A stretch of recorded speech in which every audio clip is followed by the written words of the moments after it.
પોતાના માટે જે ઉપયોગનો હોય એનું જ્યારે કોઈ દાન કરે એને દાન કહેવાતું નથી. દાન તો તમારા માટે જે હોય એમાંથી તમે કરો તો એનું પુણ્ય વધારે છે. એના માટેનું સરસ મજાનું સંતોએ એક દ્રષ્ટાંત આપ્યું. દ્રષ્ટાંત એટલે મૂળ વાર્તા. એક નગરની અંદર એક શેઠ હતા અને આ ઘણું દાન પુણ્ય કરે. એમ કરતા કરતા આની પાસે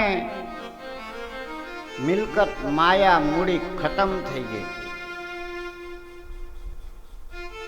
હવે ખતમ થઈ ગયું પછી તો દાન કરી ન શકે. ઘરની અંદર ખાવા માટેના સાંસા પડવા માંડ્યા. એટલે શેઠાણીએ એને કીધું કે હવે તમે એક કામ કરો, એક અહીંથી 15-20 ગાઉ એક શેઠ રહેશે અને આ શેઠ બધાયના પુણ્ય, જેને પુણ્ય કર્યું હોય એનું પુણ્ય જેને વેચવું હોય એ પુણ્યના એ પૈસા આપે છે અને એ પુણ્યને ખરીદી લે છે. એટલે તમે પણ આપણે જે કાંઈ યજ્ઞ કર્યા છે, જે કાંઈ ધર્મદાન કર્યા છે એમાંથી એક પુણ્યને તમે વેચી આવો.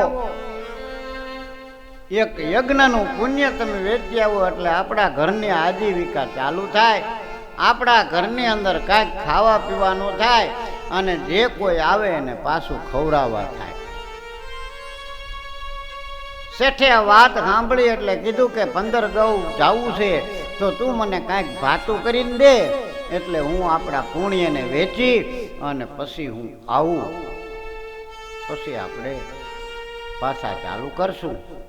આવો વિચાર કરી અને શેઠાણીએ આ શેઠને સરસ મજાના 4 રોટલા કરીને દીધા. કારણ કે 15-20 ગાવ જવાનું હતું એટલે થોડુંક ભાતું હારે હોય તો વચ્ચે ટીમણ પાણી કરવા થાય અને શેઠને થોડોક આરામ મળી રહે, ખાઈ પીને હાલે. જંગલની અંદર તો બીજું શું હોય. ઘણા વર્ષો પહેલાની વાત છે, બાકી અત્યારે તો તમને કહું લોજ કેટલી મળે જ છે કાંઈ નક્કી નહીં. તમને 10-10 મિનિટે લોજ તમને ખાવા મળે. અને જંગલની અંદર તો એવું કાંઈ હતું નહીં. અને પહેલાં તો બધા જંગલ જ હતા. એક ગામ 15-15, 20-20 ગાવ શેઠા હતા. ત્યારે આવા રોડ બોડ કાંઈ નહોતા એટલે શેઠાણીએ તો 4 રોટલા કરી દીધા. એટલે એક કપડાની અંદર બાંધી અને શેઠ ત્યાંથી નીકળી ગયા પોતાના પુણ્યને વેચવા માટે.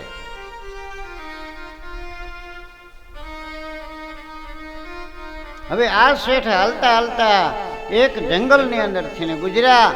તડકો ફૂલ થઈ ગયો એટલે એને વિચાર કર્યો કે હવે હું થોડુંક જમી લઉં. અને એક સાંયડો હતો, એ સાંયડાની નીચે બેઠા. થોડુંક પાણી હતું, ત્યાંથી પાણી ભરી અને બેઠા.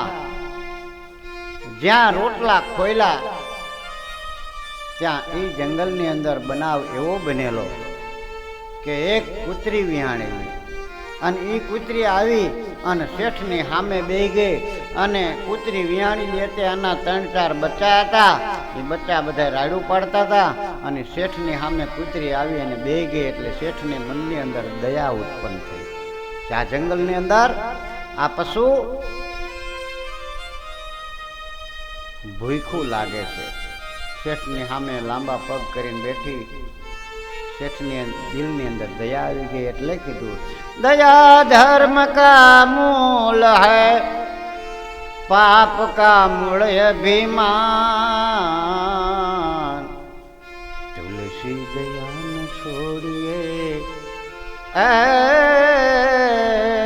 જબ લગ ઘટ મેં હોય પ્રાણ.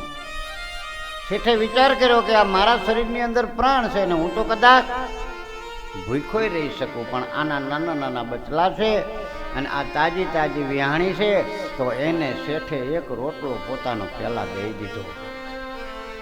કૂતરી તો આખો રોટલો ખાઈ ગઈ, પણ છતાં હજી ભૂખની મારી બેઠેલી છે. શેઠે બીજો રોટલો આપી દીધો, શેઠે ત્રીજો રોટલો આપી દીધો, અને પોતાના માટે જે એક રોટલો રાખ્યો હતો શેઠે એને પણ આપી દીધો. 4 રોટલા ખાય અને કૂતરી પોતાના બચ્ચાને લઈ અને પોતાનું જ્યાં રહેઠાણ હતું ત્યાં જતી રહી. શેઠને તો ખાવાનું કાંઈ રહ્યું નહીં, જંગલની અંદર કાંઈ મળે નહીં, પણ ભગવાન ઉપર ભરોસો રાખીને શેઠે વિચાર કર્યો કે આજનો દિવસ આપણે એકાદશી 11 કરી નાખ્યું. શેઠ તો ત્યાંથી નકરું પાણી પી અને હાલતા થઈ ગયા. જે ગામનું સરનામું હતું એ ગામ પહોંચ્યા. શેઠના ઘરે ગયા અને શેઠને જઈને કીધું કે મારે એક પુણ્યનું ફળ, પુણ્યને વેચવું છે, તો તમે વેચાતું રાખો છો તો મારું એક પુણ્ય તમે રાખો, અને એ પુણ્યના બદલામાં તમે મને જે કાંઈ પૈસા ટકા આપો એનું મારે ઘરે જઈ અને કોઈક સાધુ સંતને અભ્યાગતને જમાડવા છે. શેઠે કીધું કે તમે 5 મિનિટ ખમો, હું મારા ધર્મપત્નીને પૂછી આવો. હવે જો આ ધર્મપત્નીને પૂછવા જવાનું કારણ શું? એના ધર્મપત્નીને એવી ભગવાને દયા મૂકેલી, એને ખબર હતી કે આ પુણ્ય આનું મોટું છે, આ પુણ્ય નાનું છે.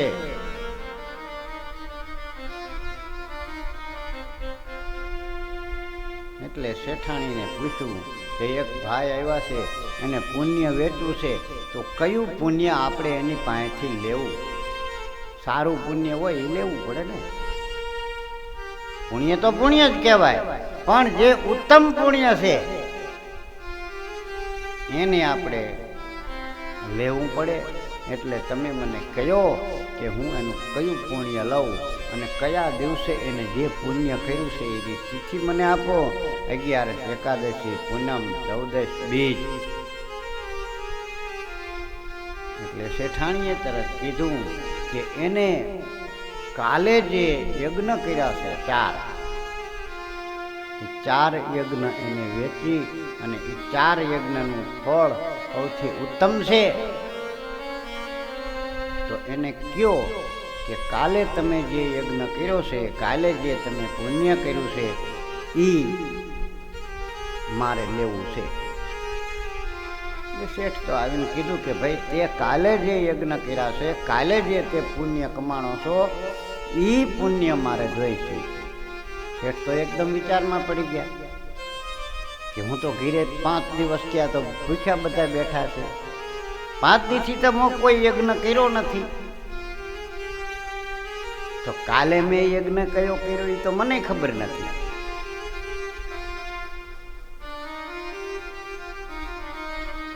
એટલે શેઠે કીધું કે ભાઈ હવે તો મને તો મારા ધર્મપત્નીએ કીધું છે, એટલે મારે તો એ પુણ્ય જોઈ છે, બીજા પુણ્યની મારે કાંઈ જરૂર નથી. એટલે કીધું કે મને શેઠાણીની પાસે લઈ જાઓ. પેલો ભાઈ શેઠાણી પાસે લઈ ગયો.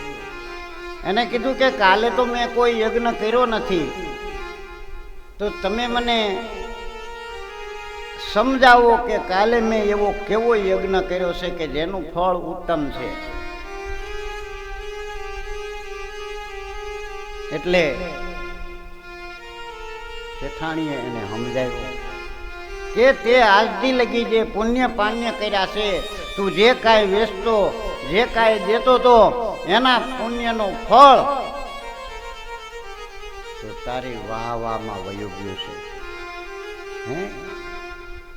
જે તું ગરીબ ગરબાને દેતો એ તો બધા તારી વાહ વાહ કરતા કરતા આયલા જતા હતા.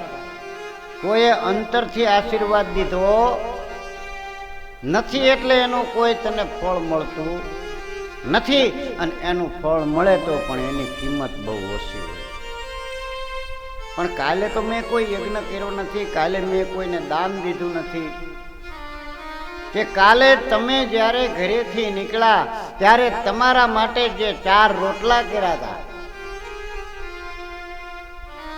એ તમે એક અબોલ પ્રાણી જે હતું, જે કૂતરી વિહાણી હતી, એના બચ્ચા ભૂખ્યા હતા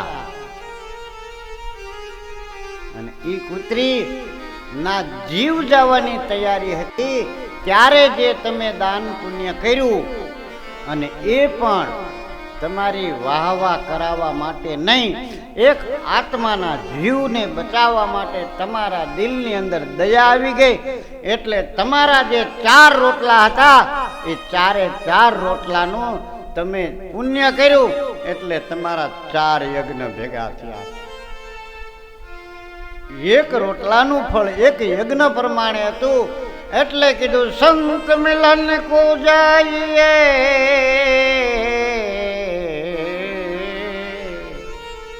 તજી માન મો અભિમાન જ્યું જ્યું આગે પાવ બડો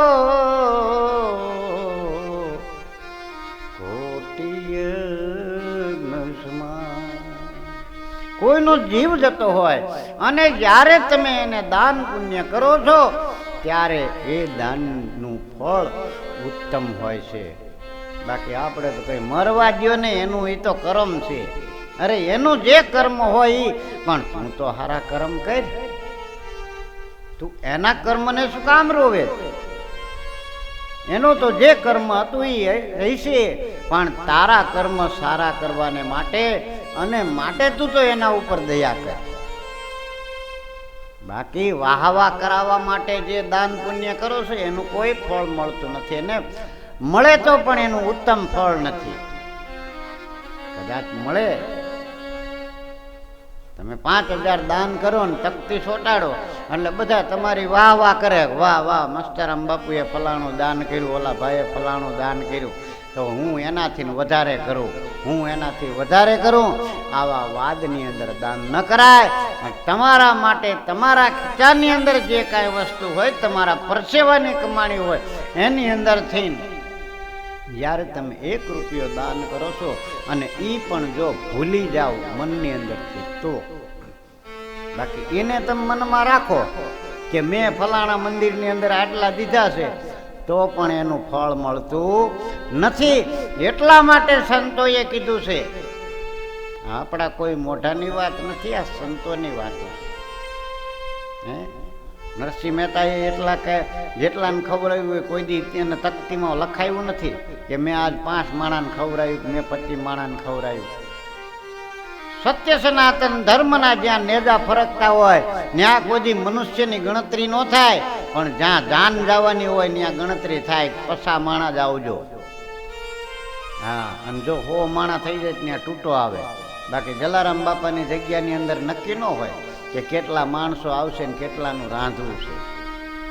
એ તો સવારમાં રંગાડું ચાલુ થયું અને 3 વાગ્યા લગી જે કોઈ માણસો આવે ને પ્રસાદી મળતી હોય અને પ્રસાદનો કોઈ દી તૂટો ન આવે. એમ તમારા મનથી કરેલા દાનનો કોઈ દી તૂટો આવતો નથી, પણ મનની અંદર રાખેલા દાનની અંદરથી તૂટો આવે છે. એટલે માટે જો તારે આ ફળ વેચવું હોય તો આની તું જેટલી કિંમત માંગ એટલી તને દેવા તૈયાર છી. ત્યારે ઓલાએ 2 હાથ જોડીને કીધું કે હવે મારે આ યજ્ઞનું ફળ વેચવું નથી અને અમારું જે થવું હોય થાય, માટે ઉત્તમ ફળને આ લોકોએ વેચવું નહીં. પણ ક્યારે કે જ્યારે આ જીવને ખબર પડે છે, આ વાત ઉપરથી એકાદો જાગૃત થઈ જાય અને જો એ દાનની પુણ્ય કરવા માંડે તો વાંધો નહીં. બાકી તો શું, અમારા સંતોને તો બધું કહેવાનું વસ્તુ છે, તમને કહી દઈ પછી કરવું ન કરવું તમારા હાથની વાત છે.